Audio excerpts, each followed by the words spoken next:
ಇವತ್ತೊಂದು ಬಸಳೆ ಸೊಪ್ಪಿನ ಸಾಂಬಾರು ಮಾಡೋಣ.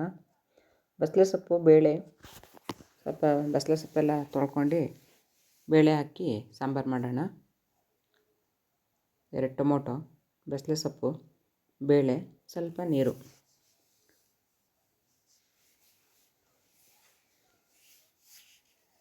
ಬಸಳೆ ಸೊಪ್ಪು ಬಾಯೆಲ್ಲ ಹುಣ್ಣಾದಾಗ ತಿಂದರೆ ಭಾಳ ಒಳ್ಳೆಯದು. ಹಸಿದು ಸಿಕ್ಕಿದರೆ ತಿನ್ನಿ, ಇಲ್ಲ ಹೀಗೆ ತಿನ್ನೋಕ್ಕಾಗಲ್ಲ ಅಂದರೆ ಹಿಂಗಾದರೂ ಮಾಡ್ಕೊಂಡು ತಿನ್ನಿ.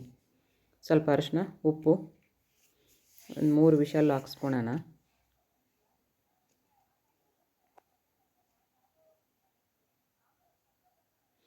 ನಾನಿಲ್ಲಿ ಖಾರಕ್ಕೆ ಸ್ವಲ್ಪ ತೆಂಗಿನಕಾಯಿ,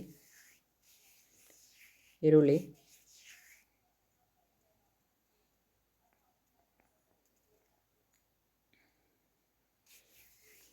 ಒಂದು ಈರುಳ್ಳಿ,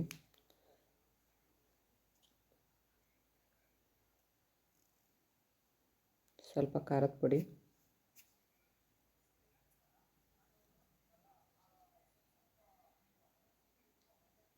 ಸ್ವಲ್ಪ ಸಾಂಬಾರು ಪುಡಿ,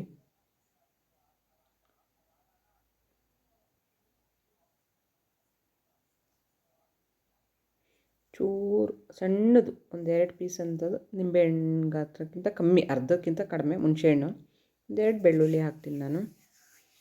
ರುಬ್ಕೊಂಡು ಒಗ್ಗರಣೆ ಹಾಕ್ತೀನಿ. ಅದು ಬೆಂದಿದೆ ಚೆಂದಾಗೆ, ವಿಷಲ್ ಹಾಕ್ಸಿದ್ದು. ಕರಿಬೇವಿನ ಸೊಪ್ಪು, 2 ಒಣಗಿದ ಮೆಣಸಿನ್ಕಾಯಿ, ಸಾಸಿವೆ ಎಲ್ಲ ಸಿಡ್ದಿದೆ. ಈಗ 2 ಹಾಕ್ಬಿಟ್ಟು ಮಸಾಲೆನೂ ಅದನ್ನು ಕುದಿಯೋಕೆ ಇಡ್ತೀನಿ. ಕುದೀತಾ ಇದೆ. ಇಷ್ಟ ಆದರೆ ಶೇರ್ ಮಾಡಿ, ಲೈಕ್ ಮಾಡಿ, ಸಬ್ಸ್ಕ್ರೈಬ್